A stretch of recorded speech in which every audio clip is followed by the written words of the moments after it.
Good afternoon.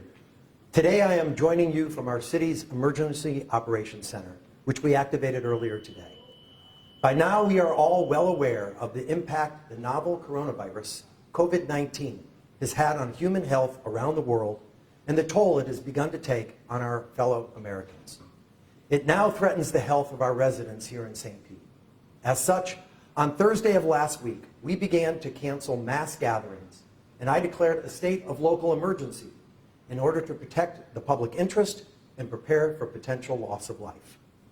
The declaration further addresses price gouging, grants me the authority to make provisions for temporary emergency housing, and allows our city to better coordinate with and make requests of the federal and state government, among other provisions.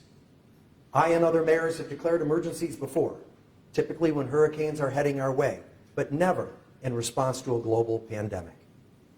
While we are being presented with many new and unique challenges, we are not unprepared. We have an emergency plan in place, and we are working closely with our county and state officials, as well as our partners across the region, to mitigate the effects of COVID-19 to the best of our ability. To that end, it's time to take additional and unprecedented steps to protect the health and safety of our residents and visitors, while giving our small business owners and others a fighting chance to endure throughout this pandemic. Beginning immediately, at the guidance of the Center for Disease Control, the City of St. Petersburg will not allow an event or public gathering that consists of more than 50 people until further notice.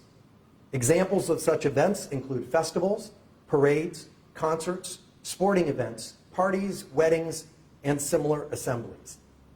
This applies to public and private property. We will enforce this. We will disperse crowds.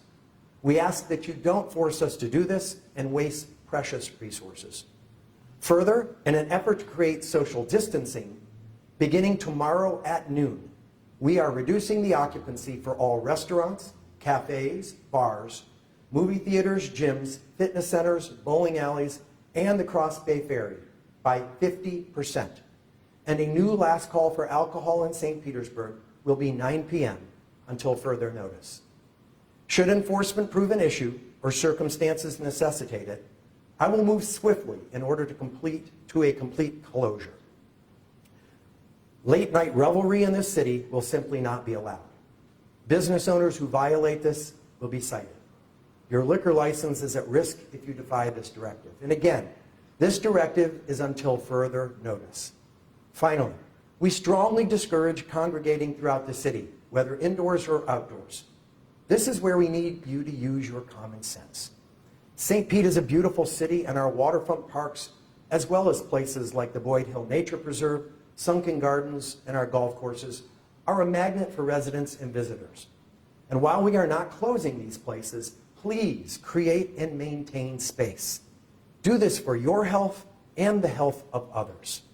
Ideally, all of this works best when other cities do something similar.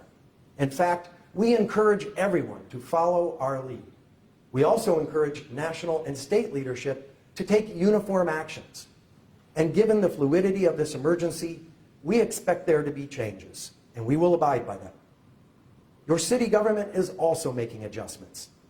Council meetings are canceled until April 9th, pending further review.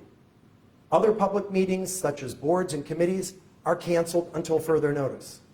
Libraries, rec centers, pools, Enoch Davis Center, and the Sunshine Center are closed to the public until further notice. And our outdoor playgrounds and exercise zones will receive considerable attention from our city team to ensure their cleanliness. And finally, like many places of employment throughout St. Pete, we will be amending our telecommunicating policy to allow more of the servant leaders who work for you to do so at home. I implore all business leaders to do the same for their workforces as best as they are able. And I applaud those that already have, including our museums. We also ask that you take advantage of our online platforms. For constituent service, this means stpete.org/action and our See-Click-Fix platform.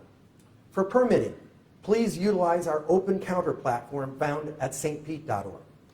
While we are not currently shutting off delinquent water accounts in order to ensure proper hygiene, water payment should continue, and we prefer that accounts be paid online or via telephone. Additional city practices may impact our personal interactions with the public, and we ask for your understanding. Our only hope to minimize the potentially devastating impacts of this illness on our health, way of life, and economy is to accept the current state of disruption and coordinate in a way that works to truly contain it through social distancing. Together, we must ensure this new but temporary reality with grace and support for one another. This is a time to act as a community in the best interest of every person who calls it home. And the most vulnerable among us will be our biggest beneficiaries. And finally, for your convenience, we have established a webpage related to COVID-19, which can be found at stpete.org/emergency. That's stpete.org/emergency. Please visit it for continuous updates. I want to thank you, St. Pete, and thank you for the trust you have placed in me and for your cooperation moving forward. Thank you.